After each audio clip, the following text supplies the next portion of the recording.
Kung kailan malalaki na ang aming tatlong anak at may sari-sarili na silang buhay, ay saka namin naisipan na gawin ito. Pero sabi nga nila, saan man kayo, o anuman stage kayo sa buhay, ay importante ito. Mabuhay! At welcome sa aking channel, kung saan ibinabahagi ko sa madlang people ang aking karanasan about personal finance, at gaya ng sinabi ko kanina, kami ng aking asawa ay nagpasya na sa taong ito. We will document our monthly income and expenses, una, para malaman namin talaga kung saan nanggagaling at kung magkaano ang aming kita kada buwan at kung saan ito napupunta. Sa ganitong paraan ay malalaman namin kung may mga unnecessary expenses na dapat bawasan. Pangalawa, ay para sa retirement planning. We are very close to retirement kaya sa pamamagitan nito ay malalaman namin kung ready na kaming mag-retire at kung may sapat na kaming pondo upang mabuhay ng marangal pag retired na kami. At pangatlo, upang ipakita sa buong mundo kung paano nabubuhay ang mga ordinaryong mamamayan sa syudad na isa sa pinakamataas ang cost of living, hindi lang sa bansang Canada, kundi sa buong mundo. So, kung ready ka na, ito na po ang aming actual na income and expenses para sa buwan ng Enero. Ang aming net income ay higit 10,600 Canadian dollars. And when I say net income, naibawas na po dito yung mga statutory deductions kagaya ng income tax, employment insurance, Canadian pension plan, at iba pang deductions. Ako ay sumasahod ng twice a month, every 15 at katapusan ng buwan, si Mrs. naman ay every other week. Yang investment income ay monthly dividends na natatanggap namin from our investments sa stock market, and lastly, ay rental income. Well, saan naman napupunta itong income namin kada buwan? Una ay sa monthly expenses.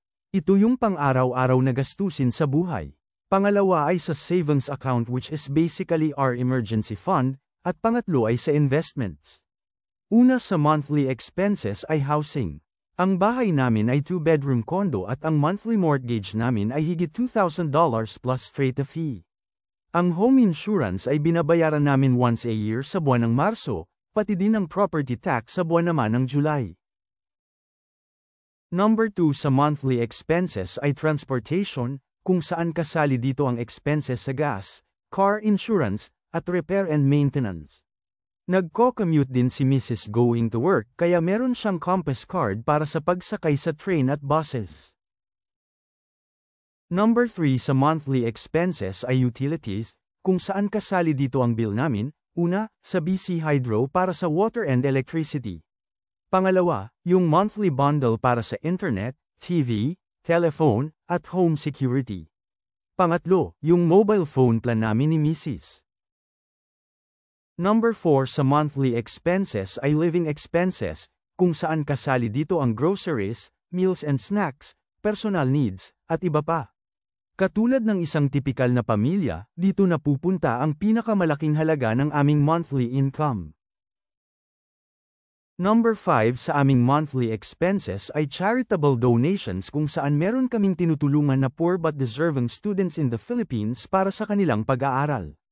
Nagbibigay din kami ng tulong para sa wala ng kakayahang maghanap buhay na kababayan natin, at nagbibigay din kami ng donation sa church at schools. Finally, ang number 6 sa aming monthly expenses ay life insurance. Dito sa Canada ay mandatory ang life insurance dahil libre ang hospital dito pero mahal ang expenses pag namatay ka. Kaya aside from our life insurance coverage from work, ay meron pa kaming personal life insurance na binabayaran. Number 2 kung saan napupunta ang aming monthly income ay sa savings account. Gaya ng sinabi ko kanina, ito ay para sa aming emergency fund. Sa kasalukuyan ay meron kaming existing na high-yield savings account sa BMO, CIBC, at RBC. Meron din kaming regular na savings account sa TD Bank. Finally, ang number 3 ay investments. Mahal ang mamuhay dito sa Canada, kaya kailangan din paghandaan ng retirement sa pamamagitan ng pag-invest dahil kung umaasa ka lang sa maliit na pension na ibibigay sa iyo ng Canadian government, ay kawawa ka lang dahil hindi ito kasya para mamuhay ng marangal pagdating ng retirement. By the way, yung net surplus, yun naman ang natira sa aming checking account. At yan po mga kababayan ang actual na income and expenses namin sa buwan ng Enero. Kayo, Ganito din ba ang sa inyo? Pa-share naman. Well, maraming salamat sa panunood, gagawan ko po ito ng update kada buwan, kaya pa-subscribe naman kabayan para ma-notify kapag may bago akong video. Adios!